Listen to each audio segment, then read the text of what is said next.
भाई जिसने सर्दियों की धूप में बैठ के धीरे धीरे मटर नहीं छीले, फिर आधे मटर खाए नहीं, आधे मटर बचाए नहीं, आधे मटर गिराए नहीं, उसने हिंदुस्तान की सर्दियों का मज़ा नहीं लिया, है ना। हिंदुस्तान की सर्दियों में कुछ तो स्पेशल है, क्योंकि सर्दियों में वो जो सब्जियां आती हैं ना, उसके बाद मन ललचा जाता है, और जब मन ललचाता है तो फिर लगता है कि अरे यार अब इसका क्या क्या बनाएं। तो अभी मटर की कचौड़ी बनाते हैं, डन, चलिए। Rolling and action.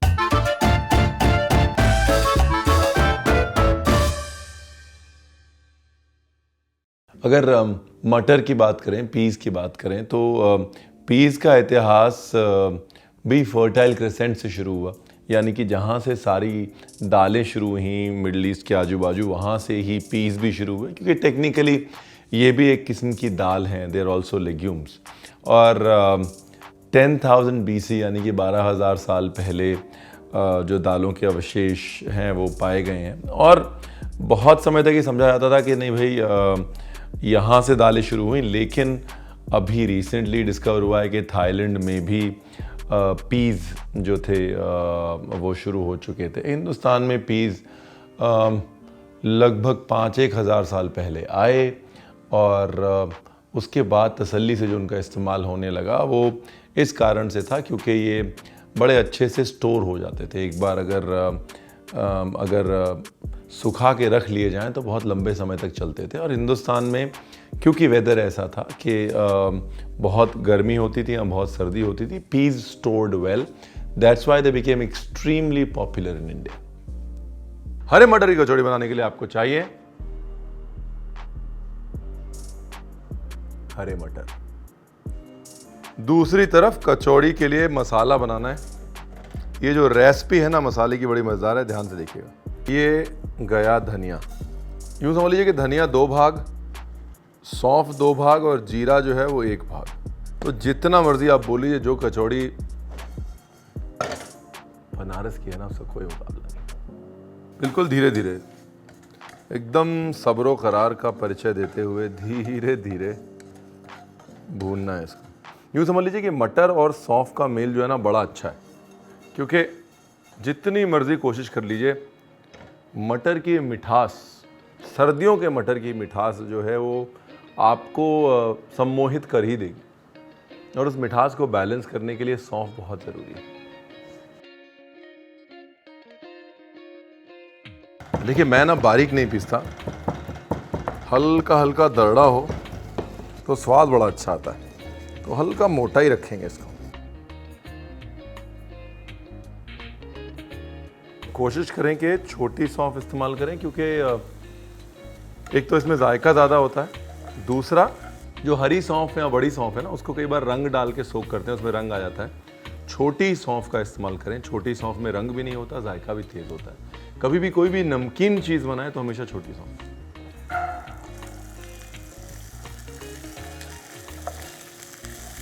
ये गए मटर, इसमें गई हींग, बिल्कुल नाम भर की लाल मिर्च,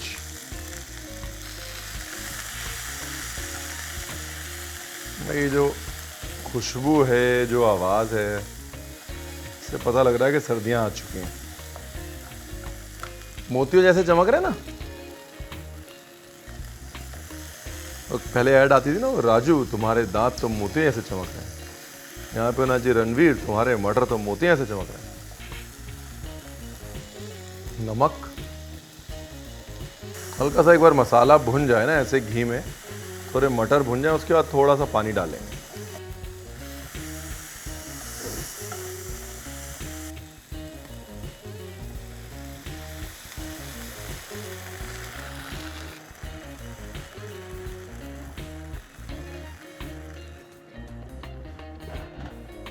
इसे बस थोड़ी देर के लिए ढकूंगा, ज़्यादा नहीं ढकूंगा। थोड़ी देर के लिए ढकने से क्या है, एक बार पानी का टेम्परेचर आ जाएगा, उसके बाद खोल दूंगा। हरी सब्जी को अगर ढक के पकाते हैं तो वो सब्ज़ी हरी नहीं रहती, काली हो जाती है।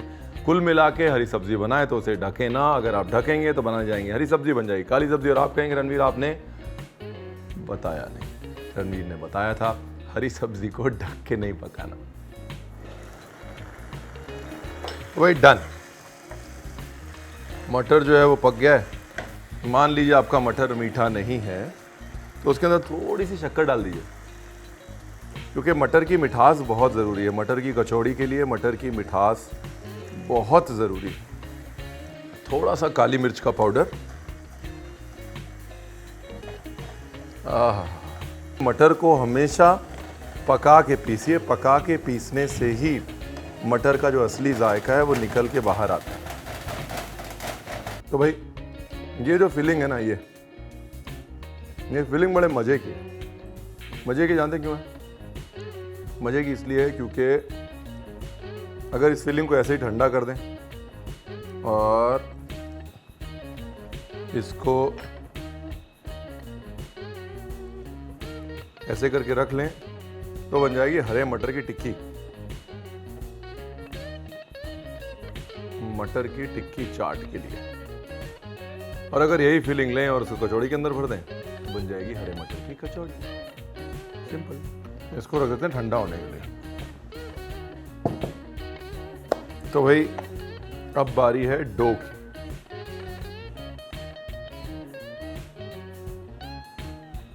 नमक और जी घ्यो, क्योंकि जो करे मां ना प्यो वो करे देसी घ्यो, है कि नहीं?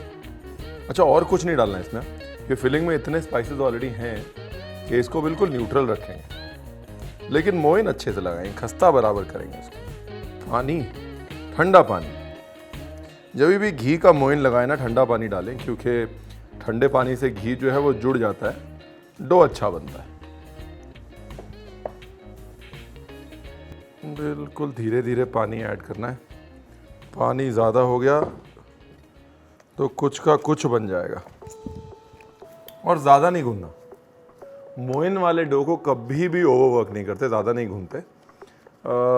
अगर लगता है कि जैसे और गूंदने की ज़रूरत है तो इसका मतलब वही समय है उसको छोड़ने का, क्योंकि आप उसे छोड़ेंगे 10-15 मिनट में वो ढल जाएगा, गूंदने की ज़रूरत नहीं पड़ेगी। अगर गूंदेंगे तो उसका खस्तापन चला जाएगा और डो जो है वो रबरी हो जाएगा।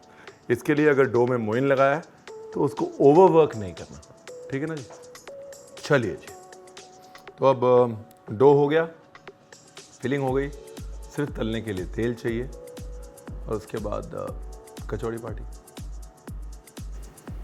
भाई कचौड़ी का मज़ा जो है ना वो डबल हो जाता है अगर साथ में एकदम बढ़िया सा अचार, खट्टा मीठा तीखा अचार। तो अचार के लिए मैंने यहाँ पे अदरक ले लिया और मिर्च ले ली, और ये मेरे पास मस्टर्ड सीड्स है, सरसों की दाल, और इससे झटपट अचार बना लेंगे 1-2 मिनट में।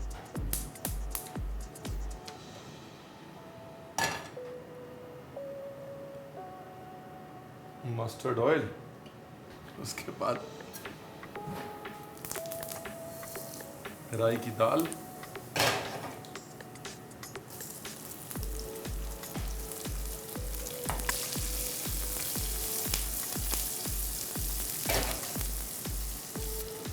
सिरका,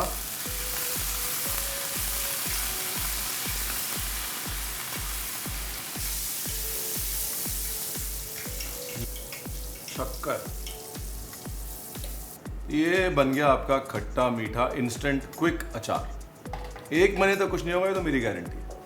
अब 1 महीने तो खत्म कर लेंगे ना आप, उसके बाद नया बना लीजिए।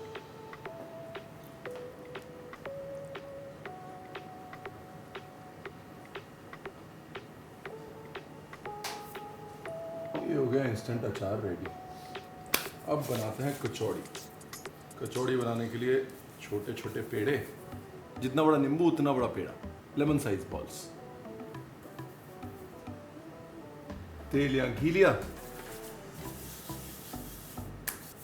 बेलन पे और चकले पे थोड़ा तेल या घी लगाया,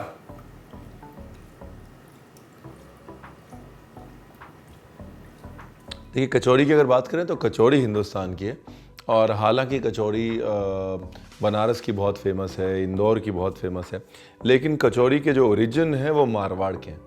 मारवाड़ में जो ट्रेडर्स होते थे, जो मारवाड़ी ट्रेडर्स होते थे, उनको बहुत लंबे समय तक चलने वाला खाना चाहिए होता था, जिसमें कि ऐसी चीज़ें ना हो जो जल्दी ख़राब हो जाएं, क्योंकि गर्मी बहुत पड़ती है ना मारवाड़ में। तो इसके लिए उन्होंने अलग अलग किस्म की कचौड़ियाँ ढूंढी। कचौड़ियों में अंदर दाल होती थी जो कि प्रोटीन होती थी, और बाहर की तरफ आटा या मैदा होता था जो कि कार्बोहाइड्रेट्स होते थे। तो एक किस्म से प्रोटीन कार्बोहाइड्रेट कॉम्बिनेशन जो सालों साल चलता था। Kachori necessarily is an invention of the Marwari trader. और जब लंबे सफ़र पे वो जाते थे तो बहुत कई जगह नॉन वेजिटेरियन खाना नहीं मिलता था, कई जगह अपने पसंद का खाना नहीं मिलता था, तो वो कचौड़ी निकाल के आराम से महीना महीना वो अपना गुजारा चलाते थे। और इस तरह हुई कचौड़ी की इजाद।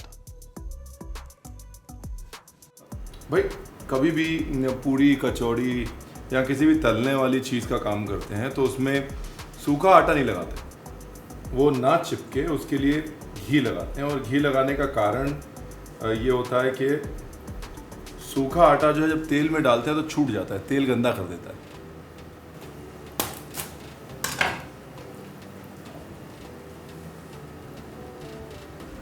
मैं जो अपनी कचौड़ियों को डबल फ्राई करता हूँ, डबल फ्राई इसलिए करता हूँ कि बिल्कुल अगर थोड़ी बहुत खस्तापन में कमी होती है तो वो सही हो जाती है।